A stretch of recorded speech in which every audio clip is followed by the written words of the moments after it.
नमस्कार, बहुत स्वागत है। मैं हूं आपके साथ अबू हुरैरा और आप देख रहे हैं JKLH प्राइम टाइम। आज प्राइम टाइम में जम्मू कश्मीर सियासत पर हम बात करेंगे, खासतौर से जिस तरह से 3 तारीख को जम्मू कश्मीर में अपोजिशन पार्टियां एक छत के नीचे बैठकर जम्मू कश्मीर की मौजूदा सूरत हाल पर चर्चा करेंगी, जम्मू कश्मीर की जो सियासी सूरत हाल है उस पर चर्चा करेंगी और इस बैठक से आखिर क्या कुछ निकल कर आएगा। लेकिन सबसे बड़ा सवाल यह कि अपोजिशन इससे पहले भी एकजुट होता रहा है, अपोजिशन इससे पहले भी इत्तेहाद की बात करता रहा है, एकता की बात करता रहा है, लेकिन क्या यह अपोजिशन पार्टियों की मजबूरी है या फिर यह एक तरह से अपोजिशन की जरूरत है? आज इसी को हम JKLH प्राइम टाइम में समझने की कोशिश करेंगे। सभी अपोजिशन लीडर्स की मीटिंग तलब की गई है। मकसद ये है कि मौजूदा सूरत हाल का जायजा लिया जाए और जम्मू कश्मीर में तो इसकी बड़ी सख्त जरूरत जानते हैं।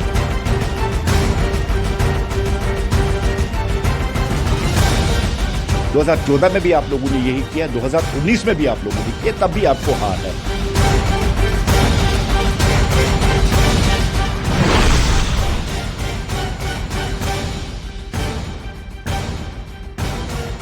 जी हां, विपक्ष की एकता जरूरत या फिर मजबूरी, आज इसी को हम समझने की कोशिश करेंगे, क्योंकि आने वाली 3 तारीख को यानी 3 अक्टूबर को जम्मू में डॉक्टर फारूक अब्दुल्ला के घर पर विपक्षी पार्टियों की बैठक बुलाई गई है, जिसमें यूटी के सियासी जो मौजूदा हालात हैं उस पर चर्चा की जाएगी।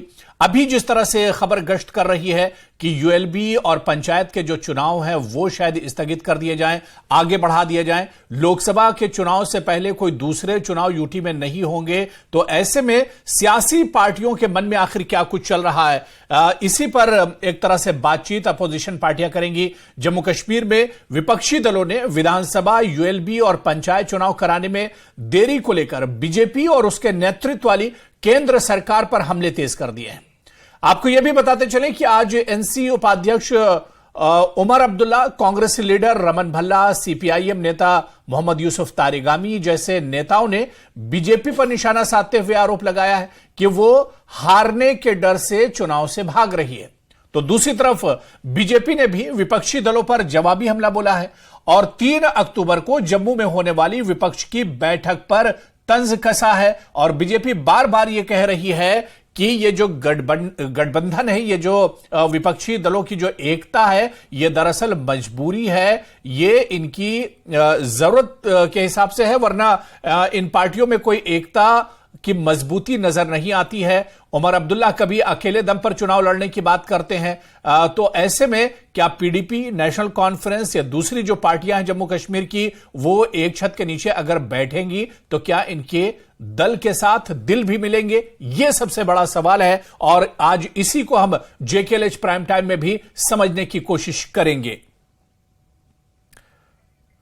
तो कुछ खास मेहमान भी हमारे साथ इस पर जुड़ेंगे, लेकिन सबसे अहम सवाल यही है कि बीजेपी ने कहा है कि जो विपक्षी दल हैं वो दरअसल उनकी निराशा है। ये जो बैठक होने जा रही है, ये विपक्षी दलों में एक डर और खौफ है और ये विपक्षी दल दरअसल अलग अलग खड़े हुए हैं। इन्हें जोड़ने की बात तो जरूर चल रही है, लेकिन सच्चाई ये है कि इनके न तो दल मिल रहे हैं और ना ही दिल मिल रहे हैं। तो ऐसे में 3 तारीख की जो बैठक होने वाली जम्मू कश्मीर में अपोजिशन पार्टियों की, इस पर सभी की नजरें एक तरह से टिकी हुई हैं।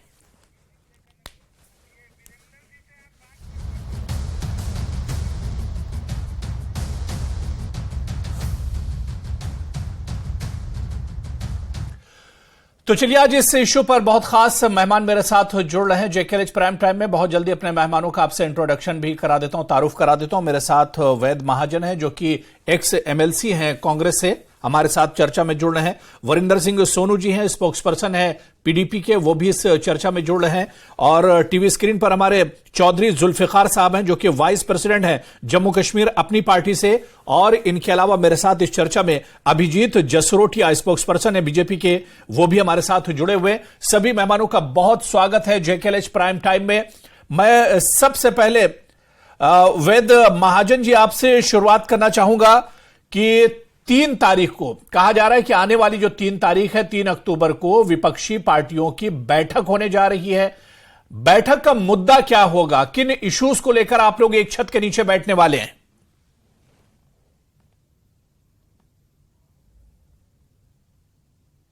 इस समय पॉलिटिकल जी उन हालात के ऊपर चर्चा करेगी जी और फ्यूचर कोर्स ऑफ एक्शन क्या रहेगा, ये सब चीजें उसमें तय करेंगे।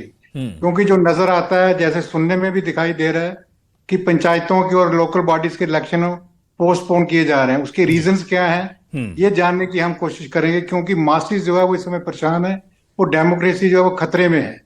क्योंकि ये कहते थे कि 33,000 हमने वहां पे पंचायतें बना दी, ये कर दिया, लेकिन आज जब मौका है तो ये इलेक्शन क्यों टाले जा रहे हैं? क्योंकि बीजेपी को अपनी समझ आ रही है कि उनकी हालत क्या होने वाली है इन इलेक्शनों में। तो इसलिए हमें ये लगता है कि ये रीजन है जिसकी वजह से बीजेपी जो है इलेक्शनों पे का वो इलेक्शन नहीं करवाना चाहती, और किसी ना कभी सिक्योरिटी का रीजन देके, कभी दूसरे रीजन देके वो इस इलेक्शनों को टाले जा रही है। और ये सब चीजों के ऊपर एक चर्चा होगी जिसके लिए तमाम तो इस बैठक में इन्हीं तमाम चीजों पर चर्चा होगी। वरिंदर सिंह सोनू जी, मेरी आवाज आप तक पहुंच रही है?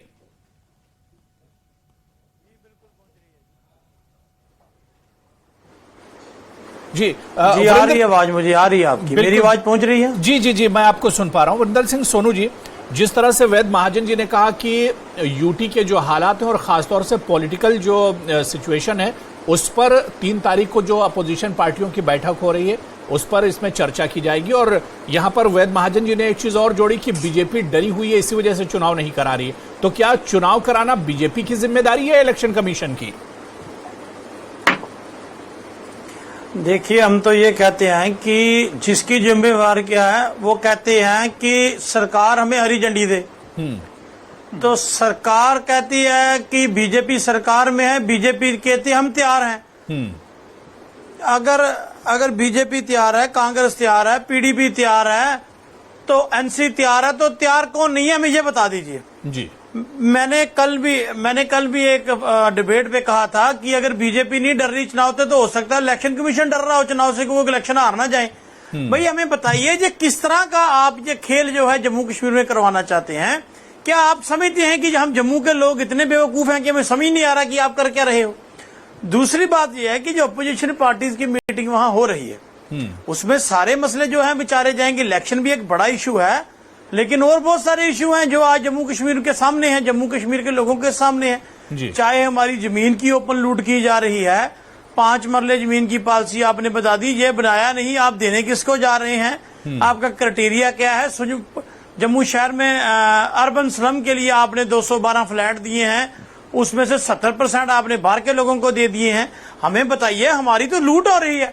वाकई एक इलेक्शन एक है, बहुत बड़ा इशू है, लेकिन जो हमारी लूट इधर हो रही है, हमारी जमीनें छीनी जा रही है, हमसे नौकरियां छीनी जा रही हैं, हमारे रिसोर्सेज की ओपन लूट की जा रही है, हमारा कारोबार छीना जा रहा है, बाहर से लीकर माफिया, बहुत से मुद्दे होंगे, माफिया आ गया, बहुत से मुद्दे होंगे जिन पर तमाम अपोजिशन पार्टियां इस पर चर्चा करेंगी।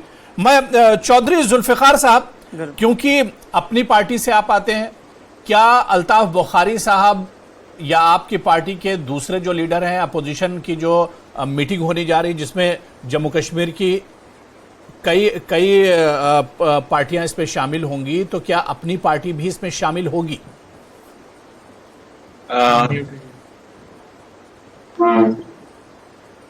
थैंक यू आपकी बात करने के लिए जी।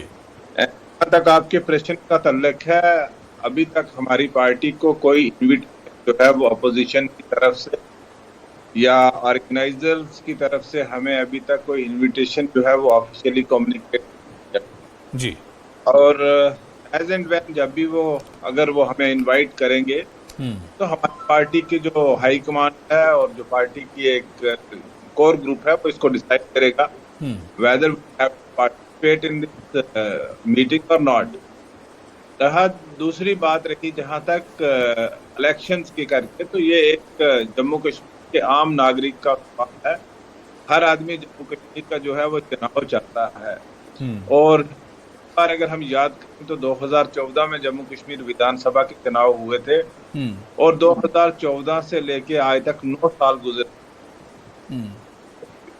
असेंबली को तोड़ दिया गया था 2018 के आखिर में, तो लोगों को यही बताया जा रहा था, जैसे वेद जी ने कहा कि यहाँ 33,000 लोगों को एम्पावर कर दिया, यहाँ ग्रास रूट डेमोक्रेसी को हमने स्ट्रेंथन किया है। और अगर जिन अदारों को इनफैक्ट अगर जमहूरियत देखा जाए तो जमहूरियत नहीं, तो चुनाव के इसी इशू पर चौधरी साहब, चुनाव के ही इशू पर अपोजिशन एक छत के नीचे आ रहा है, आप इस अपोजिशन में शामिल नहीं आइए। आप ये कह रहे हैं कि आपकी पार्टी को शायद अभी इनविटेशन नहीं आया, अगर इनविटेशन आएगा तो आप इसके बारे में सोचेंगे, लेकिन इन्हीं तमाम मुद्दों को लेकर तो अपोजिशन एक छत के नीचे बैठ रहा है। देखिए, ये तो ऑर्गेनाइजर्स की रिस्पॉन्सिबिलिटी है कि वो किसको इनवाइट करते हैं और किसको इनवाइट नहीं करते। ये तो this entirely responsibility lies on the organisers. नहीं, इनवाइट किया जाएगा तो आप लोग जाएंगे, अपनी पार्टी इसमें जाएगी अगर इनवाइट किया जाएगा। अगर देखिए, ये तो हम डिसाइड करेंगे ना, अभी तक जब इनविटेशन ही नहीं आया है तो हम इस बात पे कैसे डिसाइड कर पाएंगे, या मैं आपको इस प्रश्न का जवाब ही नहीं दे पाऊंगा कि हम जाएंगे या नहीं जाएंगे। ये it depends upon the organisers, क्या वो सब हम ख्याल लोगों को लेके चल सकते हैं। देखिए, ये विषय जो है, इशू जम्मू कश्मीर के लोगों की पॉलिटिकल एम्पावरमेंट का इशू है जी, और लोगों की कोई जो भी डेमोक्रेसी में बिलीव करता है वो लोगों की एम्पावरमेंट के इशू पे डिफरेंट हो ही नहीं सकता।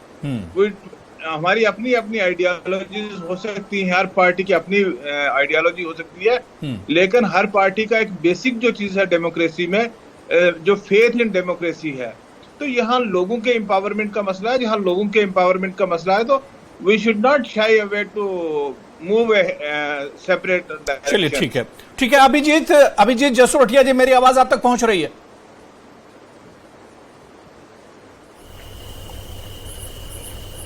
अभिजीत जसरोटिया जी, शायद आपका सिस्टम म्यूट है, थोड़ा सा देख लीजिएगा। मेरा सवाल यह है, जो नहीं, मुझे आ रही है, आवाज आ रही है। जी, कंटिन्यू कीजिए। ठीक है, मैं अभिजीत जसरोटिया जी, जो बात यहाँ पर वरिंदर सिंह सोनू जी ने उठाई थी या वैद महाजन जी ने कहा था कि जम्मू कश्मीर में जानबूझकर चुनाव में एक तरह से देरी की जा रही है, और अब खबर जो ये निकल कर आई है कि यूएलबी के चुनाव हैं या पंचायत के चुनाव हैं या फिर अब असेंबली के जो चुनाव हैं वो एक तरह से नहीं होंगे या फिर लोकसभा चुनाव के बाद होंगे, और इन्हीं तमाम इश्यूज पर अब अपोजिशन एक साथ जम्मू में बैठेगा और इस पर चर्चा करेगा। देखिए, सबसे पहली बात जो आती है, इनको शायद लगेगा यही बातें कर रहे हैं, लेकिन अगर इनको पता हो कि ये सब के सब डिसीजन जो है वो इलेक्शन कमीशन ने लेने हैं, जब इलेक्शन कमीशन को ठीक लगेगा तो जरूर होंगे। और भारतीय जनता पार्टी को कम से कम इनकी तरह तो चुनावी बटेरे नहीं है जो चुनाव के समय बाहर आ जाएंगे। हमारा कार्यकर्ता तो 24/7/365 आपको हमेशा लोगों के बीच में लोगों की खिदमत करता नजर आएगा, भले वो कोरोना काल हो या सब कुछ हो। अब इनकी जरा आप इलेक्शन की मजबूरी समझिए और इनके तरीके देखिए। जब यहां पर हमने 3 टायर सिस्टम को रिस्टोर करने के लिए इनिशिएटिव लिया था, और खासकर 5 अगस्त 2019 के बाद, तो यही तमाम पार्टियां जिन्होंने पहले 5 सरपंच के चुनावों से बायकॉट किया, फिर बीडीसी के चुनावों से बायकॉट किया, इनकी दिक्कत क्या थी उसके अंदर? दिक्कत ये थी कि अगर कोई पंच सरपंच बनकर आगे आ जाता, बीडीसी बनकर आगे आ जाता, कोई गांव से आ जाता, कोई कस्बे से आ जाता, कोई कहां से आ जाता, तो इनकी जो ट्रेडिशनल पॉलिटिक्स, डायनेस्टिकल पॉलिटिक्स, जो परिवारवाद चलता आ रहा है, उसको बहुत बड़ी एक ठेस पहुंचेगी, क्योंकि कोई भी आम इंसान कल मुख्यमंत्री या किसी भी मंत्री की कुर्सी का दावेदार बन जाएगा। इसलिए उन्होंने स्ट्रेटेजिकली उसको इन्होंने बायकॉट किया, जिसका बाद में अभी कई नेशनल कॉन्फ्रेंस वालों को और कई लोगों को पछतावा भी हुआ है। जहां तक रही बात भारतीय जनता पार्टी की, तो जो 3 टायर सिस्टम यहां पर रिस्टोर किया गया और यहां पर वो जो रेस्टोरेशन हुई, उसके अंदर जिस तरह से बढ़ चढ़ के लोगों ने यहां पर 5 सरपंच और मंत्रियों ने वोट नहीं दिए, इतना बढ़ चढ़कर लोगों ने। मैं ये समझना चाह रहा हूं कि अब कमी कहां पर है, रुकावट कहां पर है? पीडीपी तैयार है, एनसी तैयार है, कांग्रेस तैयार है, बीजेपी भी तैयार है, आप लोग भी तैयार है, फिर रुकावट कहां है? चुनाव क्यों नहीं हो रहे हैं? गुप्कार के गलियारों में एक अलायंस बनाया गया था, चंद पार्टियां जिनका आपस में कितना मतभेद रहा और किस तरह से रहा, वो सबकी सब इकट्ठी हो गई। और इनका 1 पॉइंट एजेंडा क्या था? क्या कोई तरक्की का था? 1 पॉइंट एजेंडा किसी और चीज का था। 1 पॉइंट एजेंडा ये था कि भारतीय जनता पार्टी को हम हराएंगे। मेरा सवाल शायद मेरी आवाज आप तक नहीं जा रही। जब चुनावों का समय आया था तब ये एक दूसरे के खिलाफ इन्होंने मेरा सवाल आप नहीं सुन पाए, तो ये सब कंफ्यूज्ड हैं, इन्हें आज पता नहीं लग रहा हम क्या करें क्या ना करें। चलिए, ठीक है। शायद अभिजीत जसरोटिया जी को मेरी आवाज नहीं पहुंच रही, लेकिन उन्होंने अपनी बात पूरी कर ली है। मैं वरिंदर सिंह सोनू जी आपके पास आना चाहूंगा। वरिंदर जी, आप लोग अपोजिशन इकट्ठा होते हैं, आप में गठबंधन भी होता है, अलायंस होता है, सभी पार्टियां एक छत के नीचे बैठेंगी, बहुत अच्छी बात है। लेकिन अब सवाल ये उठ रहा है कि जिस तरह से यहां पर अपनी पार्टी के स्पोक्सपर्सन भी हमारे साथ हैं, वाइस प्रेसिडेंट हैं चौधरी जुल्फिकार साहब, वो कह रहे हैं कि हमें इन्विटेशन नहीं आया या हम उसमें एक तरह से शामिल नहीं हैं। गुलाम नबी आज़ाद साहब की पार्टी उसमें शामिल नहीं है। सज्जाद दोन हो सकता है कि इस अपोजिशन में शामिल ना हो। तो फिर इस अपोजिशन के क्या माने निकाले जाएं? जो पार्टियां वहां पर बैठेंगी, कुछ पार्टी होंगी नहीं, कुछ पार्टियां बैठेंगी, तो ये किस तरह का अलायंस है? ये किस तरह की एकता है अपोजिशन की? वरिंदर जी देखिए अबू हुरैरा साहब, सबसे पहले तो मैं आपको मुबारक देता हूं कि आपने पुरानी पीडीपी सारी एक छत के एक स्टूडियो के नीचे इकट्ठे कर दिए। हम जितने भी लोग यहाँ डिबेट कर रहे हैं सब पीडीपी का हिस्सा रहे हैं, तो ये एक बड़ी, मैं कहता हूं, सबसे पहले मैं आपको मुबारक देता हूं। दूसरी बात आपने कही कि अपोजिशन पार्टियों को बुलाया कि नहीं बुलाया। देखिए हवेद महाजन साहब जी ने तो पार्टी बनाई थी, ये बनाने वाले लोगों में जुल्फकार साहब नेता हैं, हमारे मंत्री रहे हैं, जसरोटिया साहब मेरे से पहले स्पोक्स पर्सन रहे हैं हमारी पार्टी में। देखिए मैं ये कहना चाहता हूं कि जो मीटिंग की ऑर्गेनाइजर है, सही बात है, उन्होंने देखना है किसको बुलाया। और दूसरी बात यह कि ये जो इकट्ठे हो रहे हैं वो अपोजिशन के लोग हो रहे हैं।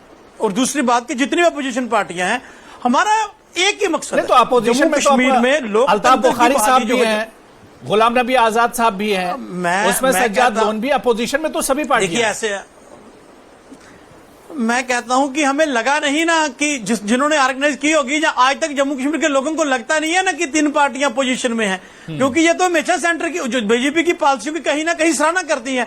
हम तो right from the first day कहते हैं। दूसरा जो अभी जसरोटिया साहब ने एक बात कही है अभी जी, उन्होंने उन्होंने कहा है कि हमने 3 टायर सिस्टम किया। भाई अगर आपने 3 टायर सिस्टम किया तो फिर उसको आगे चलाना क्यों नहीं चाहते? हमें बताइए आपकी मजबूरी क्या है। अगर आपने पंच सरपंच बनाए, पहली बात तो यह है कि आज तक कोई पंच सरपंच चीफ मिनिस्टर नहीं बना। जवाब देता हूं। चीफ मिनिस्टर को नहीं, आप बीच में बोल सकते हैं, मेरी सुन लीजिए। देखिए सबसे बड़ी दिक्कत इनकी पार्टी की आप समझिए, आज इनकी पार्टी की जो सियासी जमीन है वो खत्म हो चुकी है। ये पार्टी जब कभी जम्मू कश्मीर में इससे पहले चुनावों में सेकंड लार्जेस्ट पार्टी बनकर उभरी थी, आज वो पार्टी बिजबहार से शुरू होकर बनिहाल में आकर खत्म हो जाती है। क्योंकि इनकी आइडियोलॉजी क्या है? इनकी आइडियोलॉजी हमेशा सिर्फ और सिर्फ बीजेपी को क्रिटिसाइज करो, बात कश्मीर की होती है पहुंच जाते हैं पैलेस्टाइन, बात यहाँ की हो जाती है पहुंच जाते हैं गाजा पट्टी के अंदर। आज ये कंफ्यूज पार्टी, और मैं बताना चाहता हूँ इस पार्टी का आज ये हो चुका है कि शायद इनको बिजबहारा में भी पार्टियां सरपंच बनाना इनके लिए मुश्किल हो जाएगा। ये आज इनका हाल हो चुका है। मुद्दा ही कोई नहीं है पार्टी के पास। इनके पास मुद्दा क्या है जी? बीजेपी के सामने खड़ा होना है। बाकी उन्होंने बड़ी अच्छी बात की, जब भी मेरे डिबेट में मेरे साथ बैठते हैं, आज 5 साल हो गए मुझे वैसे इनके साथ डिबेट करते हुए भारतीय जनता पार्टी की तरफ से। तो इनके पास आ जाके यही होता है कि किसी जमाने में, वो पता नहीं कौन से जमाने में ये हमारे साथ थे, हमारे साथ बीजेपी का आपके साथ गठबंधन था हमारे साथ आपका। चले वो तो जो हुआ सो हुआ। अब आपके पास जब कोई लफ्ज भी होते तो आप ये बात बोलते हैं, लेकिन एक बड़ी कमिटमेंट के साथ मैं आपको बोलता हूं, ये आप कहीं ना कहीं अपने बचाव के अंदर आप जिस चीज को यूज करते हैं, कमिटमेंट देखिए एक इंसान की, जब वो सही किसी धारा के साथ या सही आइडियोलॉजी के साथ जुड़ता है, तो मैं इनको बताना चाहता हूं मैं संघ का भी प्राथमिक शिक्षक हूं। उसके बाद इनको यह बताना चाहता हूं कि जीऊंगा मरूंगा तो भारतीय जनता पार्टी में, और जब मरूंगा तो सीने पे तिरंगा और कमल का फूल लेके बोलूंगा। इनसे बोलिए ये कमिटमेंट के साथ क्या कोई भी नेता ये बात बोल सकता है? ये कमिटमेंट होती है जब आइडियोलॉजी के साथ जुड़ते हैं, क्योंकि आप सच्चाई का साथ दे रहे हैं, इनकी तरह दोगली नीति के साथ नहीं आप चल रहे हैं। भारत माता के लिए खड़े हैं, देश के लिए खड़े हैं, आम जनता के लिए खड़े हैं। करती हुई ये पार्टी से आगे जा रही है। आप देखिएगा इन सब लोगों को यहाँ पर गुप्कार अलायंस बनाने, चाहे कोई भी अलायंस बना ले, इनका कुछ होने वाला नहीं है। इसी तरह से मैं नेशनल कॉन्फ्रेंस की भी यहाँ बात करना चाहूंगा। अगर आप नेशनल कॉन्फ्रेंस को भी देखें तो आज नेशनल कॉन्फ्रेंस यानी कि एनसीपी नेशनली कंफ्यूज पार्टी है। दूसरे को मौका दीजिए। फारूक साहब बोलते हैं इकट्ठे हो जाओ, उमर साहब बोलते हैं नहीं हम इनके साथ नहीं इकट्ठे होंगे, फारूक साहब बोलते हैं पाकिस्तान से बातचीत करो। उमर ठीक है वरिंदर जी, अब आप जवाब दीजिए। ठीक है, देखिए अभी जसरोटिया साहब जी ने कहा, मैं इनके लिए कहना चाहता हूं, माना कि तेरी दीद के मैं नहीं हूं काबिल, तू मेरा शौक तो देख, मेरा इंतजार तो कर, मेरा जवाब तो सुन लो मेरे भाई। मेरी दिल की आपको मैं कहता हूं, मेरी दिल से यह दुआ है कि आप अपने इस वर्ड पर कायम रहें कि मैं मरूंगा जीऊंगा इसी पार्टी में। मेरी दिल से दुआ है आपसे, आप इस वर्ड पे कायम रहें और भगवान आपको शक्ति दे अपने वर्ड पे कायम रहने की। दूसरी बात, आप 3 टायर सिस्टम की बात करते हो, आप लोकतंत्र की बात करते हो। पूरे देश में एक बात, आज पूरा देश का बच्चा कहता है कि अगर 2024 में मोदी साहब दोबारा प्राइम मिनिस्टर आ गए तो भारत में कोई इलेक्शन नहीं होगा। और इसके ऊपर भारतीय जनता पार्टी आज मोहर लगा रही है। आप मुझे बताइए, आप 3 टायर सिस्टम की बहाली की बात करते हैं, आप म्युनिसिपल इलेक्शन करवा नहीं पाए दूसरी बार। मुझे बताइए, आप तो कहते जम्मू कश्मीर के हालात ठीक कर दिए, तो फिर आप हालातों को मद्देनजर बना के इलेक्शन डेफर करना चाहते हो। हमें यह तो बात क्लियर कर दीजिए कि हमें यह तो बात करिए कि जम्मू कश्मीर के हालात आपने ठीक किए या खराब किए हैं। अगर 5 अगस्त 2019 से पहले म्युनिसिपल और पंचायत इलेक्शन यहां हो सकती हैं, तो फिर आप बताइए भारतीय जनता पार्टी और सरकार कि क्या वजह है कि आज 370 तोड़ने के बाद आप म्युनिसिपल और पंचायत इलेक्शन से भाग रहे हैं। उसकी तोड़ने की वजह है, भागने की वजह है। चलिए ठीक है, जसरोटिया जी से इसका जवाब लेंगे। वरिंदर जी, क्यों जसरोटिया जी से इसका जवाब लेंगे। वैद महाजन जी वेट कर रहे हैं, मैं जरा उनसे एक सवाल ले लेता हूँ। ठीक है, जसरोटिया जी इसका जवाब देंगे। जसरोटिया जी को शायद मेरी आवाज नहीं आ रही है, मेरी आवाज नहीं आ रही, उनका ऑडियो डाउन कर दिए, काफी टाइम मैंने उनको दिया। मैं वैद महाजन जी आपके पास आना चाहूंगा। वैद महाजन जी, 3 तारीख को आप लोगों की अपोजिशन पार्टियों की बैठक हो रही है, जिस पर वरिंदर जी ने भी जवाब दिया। कांग्रेस होंगी, नेशनल कॉन्फ्रेंस, पीडीपी और इस तरह की और भी पार्टियां होंगी। लेकिन इसी अपोजिशन में हम देखते हैं कि गुलाम नबी आजाद, अल्ताफ बुखारी और इसके अलावा सज्जाद लोन या कुछ और पार्टियां हैं जो जम्मू कश्मीर की, जो इस बैठक में शामिल नहीं होंगी। तो ये किस तरह का अपोजिशन है, ये किस तरह का अलायंस है? देखिए, ये जो मीटिंग होने जा रही है 3 तारीख को जी, इसमें मैं एक बात क्लियर कर दूं कि ये इंडिया अलायंस जो बना है जी, जिसमें 28 पार्टियां हैं और उसके साथ साथ जो लाइक माइंडेड पार्टीज हैं उनको इसमें बुलाया गया है।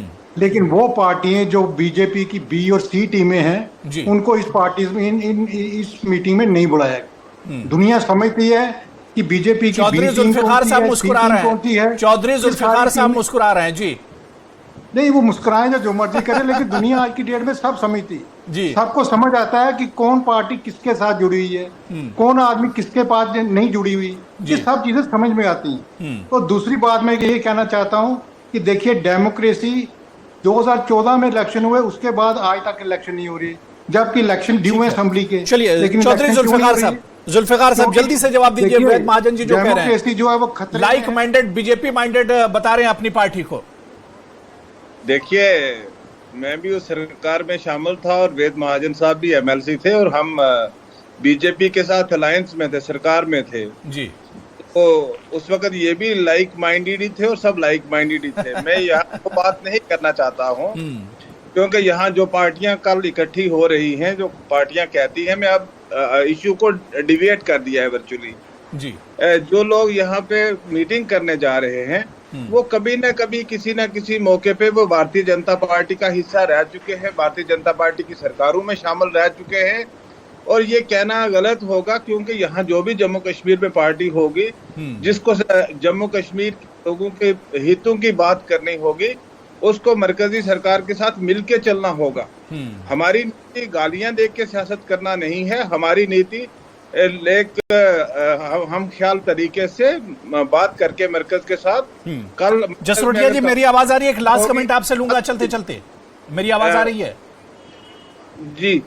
जसरोटिया जी, एक लास्ट कमेंट, क्योंकि अब समय हमारे पास नहीं बचा है, क्योंकि अपोजिशन इकट्ठा हो रहा है और ये अपोजिशन जो एकजुट हो रहा है, अलायंस हो रहा है, ये बीजेपी के खिलाफ है। किस तरह से इसे आप देखते हैं? देखिए, मैं कह रहा हूं, चंद अपॉर्चुनिस्टिक लोग जिनको कोई इनके पास मुद्दा नहीं है, कोई इनके पास लोगों की कोई बात नहीं है, इनके पास सिर्फ एक ही बात है, वो क्या है कि हम लोग बीजेपी के अगेंस्ट खड़े होंगे। और मुझे बड़ा दुख हुआ कांग्रेस की बात सुन के।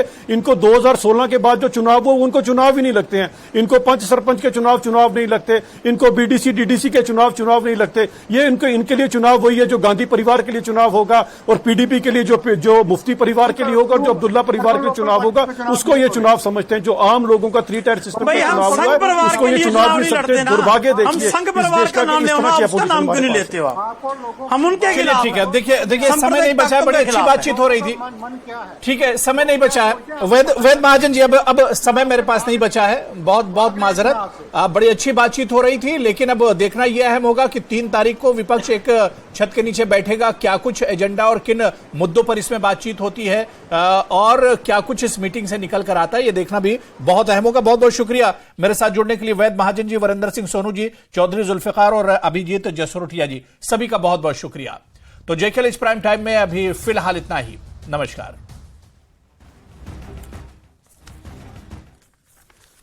अपोजिशन लीडर्स की मीटिंग तलब की गई है। मकसद ये है कि मौजूदा सूरत हाल का जायजा लिया जाए। और जम्मू कश्मीर में तो इसकी बड़ी सख्त जरूरत यहाँ पे।